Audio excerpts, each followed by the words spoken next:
ఆదిశేషుడు ఒక మహాపర్వతాన్ని తన శరీరంతో గట్టిగా చుట్టుకున్నాడు.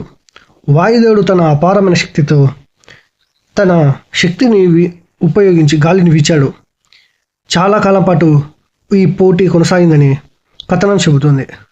చరిత్ర చెబుతుంది చివరకు పర్వతంలోని ఒక భాగంగా విడిపోయి భూమిపై పడిందని, అదే నేటి శేషాచలమని సంప్రదాయంగా చెబుతారు. అందుకే తిరుమల పర్వతాలను ఆదిశేషుని దివ్య స్వరూపంగా భక్తులు భావిస్తారు.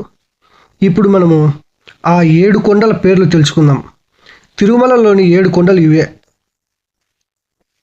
మొదటిది శేషాద్రి, రెండవది నీలాద్రి, మూడవది గరుడాద్రి, నాలుగవది అంజనాద్రి, ఐదవది వృషభాద్రి, ఆరవది నారాయణాద్రి, ఏడవది వెంకటాద్రి. ఇలా ఈ కొండలకు ఈ పేర్లు దానంతటికి అవే రాలేదు. కానీ ప్రతి పేరుకు ఒక పురాణ నేపథ్యం, ఒక చరిత్ర, ఒక అద్భుతమైన పవిత్ర మహిమ కలిగి ఉంది. మనము వీటిలో మొదట వచ్చేసి శేషాద్రి కొండ. ఈ శేషాద్రి కొండ మహిమ గురించి ఇప్పుడు మనం తెలుసుకుందాం. ఈ కొండ ఆదిశేషునికి అంకితమైనదిగా భావిస్తారని భక్తుల విశ్వాసం. వీరి ప్రకారం ఆదిశేషుడు స్వయంగా ఈ పర్వత రూపంలో భూమిపై నిలిచి శ్రీ మహావిష్ణువుకు సేవ చేస్తున్నాడు అని భక్తులు విశ్వసిస్తారు. అందుకే తిరుమల యాత్రను ఎంతో పవిత్రంగా భావిస్తారు. వెనుక దివ్య చరిత్ర గురించి తెలుసుకుందాం. మొదటిది శేషాద్రి మహిమ గురించి తెలుసుకుందాం. కానీ మళ్ళీ ఒకసారి మనం శేషాద్రి మహిమ గురించి చూస్తాం. ఇది ఆదిశేషుని శిరస్సుకు ప్రతీక. ఆదిశేషు ఎల్లప్పుడూ శ్రీ మహావిష్ణువుకు సేవ చేస్తాడు. అదే సేవాభావంతో ఈ కొండ రూపంలో భూమిపై నిలిచి స్వామివారికి ఆలయంగా మారాడని పురాణ సాంప్రదాయం చెబుతుంది. అందుకే తిరుమలలో అడుగుపెట్టిన ప్రతి భక్తుడు ముందుగా శేషాద్రికి నమస్కరిస్తాడు. అంత మహిమగల శేషాద్రి. ఇప్పుడు రెండవది నీలాద్రి కొండ గురించి తెలుసుకుందాం.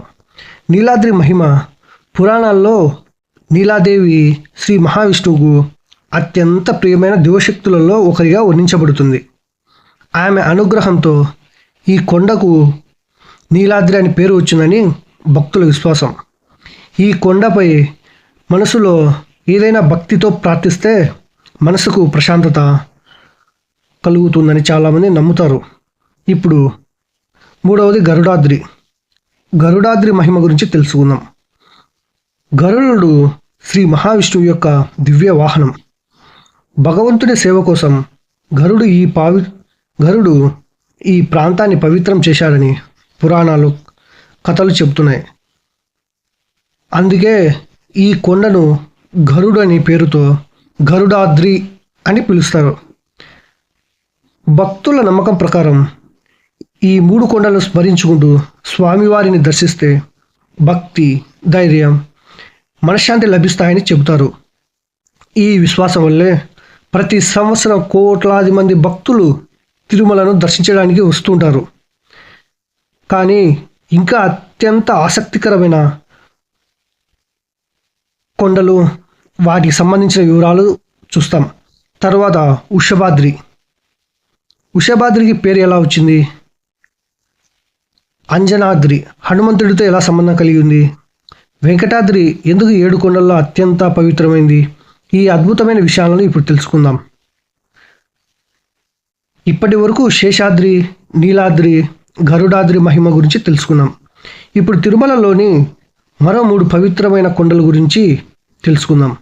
ఆ పవిత్రమైన కొండల వెనుక ఉన్న పురాణ విశేషాల గురించి ఇప్పుడు మనం తెలుసుకోబోతున్నాం. ఈ 3 కొండల యొక్క పవిత్రమైన మహిమ మీకు తెలుసా? అంజనాద్రి హనుమంతుని జన్మస్థలమా అని మీకు తెలుసా? 4వ కొండ పేరు అంజనాద్రి. భక్తి సంప్రదాయాల్లో ప్రసిద్ధిగా చెప్పబడే ఒక విశ్వాసం ప్రకారం అంజనాదేవి ఈ ప్రాంతంలో ఘోర తపస్సు చేసి వాయుదేవుని అనుగ్రహంతో ఆంజనేయ స్వామి వారిని పొందిందని చెబుతారు. అందువల్ల ఈ కొండకు అంజనాద్రి అనే పేరు వచ్చిందని విశ్వసిస్తారు. హనుమంతుడు చిన్నప్పటి నుంచే శ్రీరాముని సేవకి అంకితమయ్యాడు. ఆ భక్తి, శక్తి, వినయానికి ప్రతీకగా ఈ కొండను భక్తులు ఎంతో పవిత్రంగా భావిస్తారు. అంతటి మహిమ కలిగిన ఈ అంజనాద్రి కొండ గురించి ఇప్పుడు తెలుసుకున్నాం. నెక్స్ట్ వృషభాద్రి నంది మహిమ గురించి ఇప్పుడు తెలుసుకోబోతున్నాం. పురాణాల్లో ఒక కథన ప్రకారం శివుడి వాహనమైన నందీశ్వరుడు వృషభుడు ఈ ప్రాంతంలో తపస్సు చేసి శ్రీ మహావిష్ణువు అనుగ్రహాన్ని పొందాడని చెబుతారు.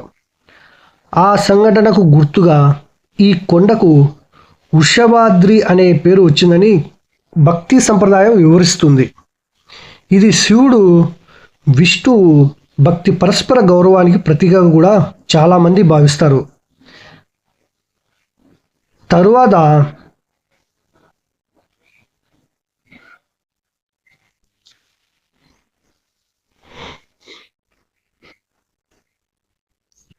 ఇప్పుడు నారాయణాద్రి మహావిష్ణువు యొక్క అనుగ్రహం 6వ కొండ పేరు నారాయణాద్రి. ఇప్పుడు ఈ పవిత్రమైన నారాయణాద్రి గురించి తెలుసుకుందాం. ఒక పురాణ సాంప్రదాయం ప్రకారం నారాయణుడు ఈ ప్రాంతంలో తపస్సు చేసి ఒక మహాభక్తునికి ప్రత్యక్షమై వరం ఇచ్చాడని చెబుతారు. ఆ దివ్య సంఘటన జ్ఞాపకార్థం కొరకు ఈ కొండకు నారాయణాద్రి అనే పేరు ఏర్పడిందని విశ్వసిస్తారు. ఈ కొండను దర్శిస్తే భక్తికి బలం, మనస్సుకి ప్రశాంతత లభిస్తుందని అనేక మంది భక్తుల విశ్వాసంతో నమ్ముతారు. ఈ 3 కొండలు మనకు 3 గొప్ప సందేహాలను గుర్తు చేస్తాయి. అంజనాద్రి భక్తి, సేవ, మనశ్శాంతి, ధైర్యం వీటికి ప్రాముఖ్యత. వృషభాద్రి వినయం, తపస్సు, దైవానుగ్రహం. నారాయణాద్రి సంపూర్ణ శరణాగతి, విశ్వాసం. అందుకే తిరుమల యాత్ర కేవలం ఒక ప్రయాణం మాత్రమే కాదు, ఒక ఆధ్యాత్మిక అనుభూతిగా భావిస్తారు. ఇప్పుడు మిగిలింది చివరి మరియు అత్యంత పవిత్రమైన కొండ. ఆ కొండ వెంకటాద్రి మహిమ గురించి ఇప్పుడు మనం తెలుసుకోబోతున్నాం. శ్రీ వెంకటేశ్వర స్వామి ఎందుకు ఈ కొండపైన వెలిశారు? వెంకట అనే పేరుకు అసలు అర్థం ఏమిటి? ఈ రహస్యాలను ఈరోజు తెలుసుకోబోతున్నాం. ఇప్పటి వరకు తిరుమలలోని 6 పవిత్ర కొండల విశేషాలను మనం తెలుసుకున్నాం. ఇప్పుడు భక్తులందరికీ అత్యంత పవిత్రమైన 7వ కొండ వెంకటాద్రి మహిమ గురించి తెలుసుకుందాం. వెంకటాద్రి స్వామివారి దివ్య నివాసం.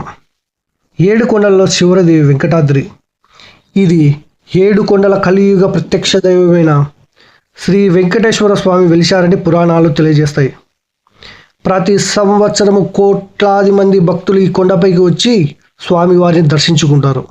భక్తుల విశ్వాస ప్రకారం ఈ కొండపై ఒక్కసారి కూడా గోవింద అని పిలిస్తే స్వామివారి కరుణ లభిస్తుందని చెబుతారు. వెంకట అనే పేరుకు అర్థం. పురాణాల వ్యాఖ్యానాల ప్రకారం వేం అంటే పాపాలు, కట అంటే తొలగించడం లేదా నాశనం చేయడం. అందుకే వెంకట అంటే పాపాలను తొలగించే పవిత్ర స్థలం అని భక్తి సంప్రదాయంతో వివరిస్తారు. ఈ కారణంగానే తిరుమల యాత్రను ఎంతో పవిత్రమైనదిగా భావిస్తారు. ఇప్పుడు మనము శ్రీనివాసుడి అవతారం గురించి తెలుసుకుందాం. పురాణాల కథల ప్రకారం కలియుగంలో ప్రజలను రక్షించేందుకు శ్రీ మహావిష్ణువు శ్రీనివాసుడుగా వెంకటాద్రిపై అవతరించారని చెబుతారు. తరువాత పద్మావతీ దేవిని వివాహం చేసుకొని ఈ క్షేత్రంలో శాశ్వతంగా కొలువు తీరాలని భక్తులు విశ్వసిస్తారు. అందుకే తిరుమలను కలియుగ వైకుంఠం అని కూడా పిలుస్తారు. తిరుమల మెట్లు ఎక్కుతూ ప్రతి భక్తుడు గోవింద గోవింద అని జపిస్తాడు. ఇది కేవలం నామస్మరణ మాత్రమే కాదు, భక్తి, వినయం, శరణాగతికి ప్రతీక. యాత్రలోని ప్రతి అడుగు మనలోని అహంకారాన్ని తగ్గించి దైవంపై విశ్వాసాన్ని పెంచుతుందని భక్తులు నమ్ముతారు. భక్తులలో ప్రసిద్ధమైన ఒక విశ్వాసం ఏమిటంటే, నిజమైన భక్తి స్వామివారిని దర్శించుకొని కోరికలను శ్రీ వెంకటేశ్వర స్వామి ఆలకిస్తారని చెబుతారు. అందుకే తిరుమల నుంచి తిరిగి వెళ్ళిన తరువాత కూడా చాలామంది తమ జీవితంలో సానుకూల మార్పులు జరిగాయని భక్తితో చెబుతుంటారు. అయితే తిరుమలలో ఇంకా ఎన్నో అద్భుతమైన రహస్యాలు ఉన్నాయి. స్వామివారి విగ్రహం వెనుక ఉన్న ఆశ్చర్యకరమైన విశేషాలు ఏమిటి? ఎందుకు తిరుమలను భూమిపై వైకుంఠంగా పిలుస్తారు? ఈ ఆసక్తికరమైన విషయాలను పార్ట్ 5లో తెలుసుకుందాం.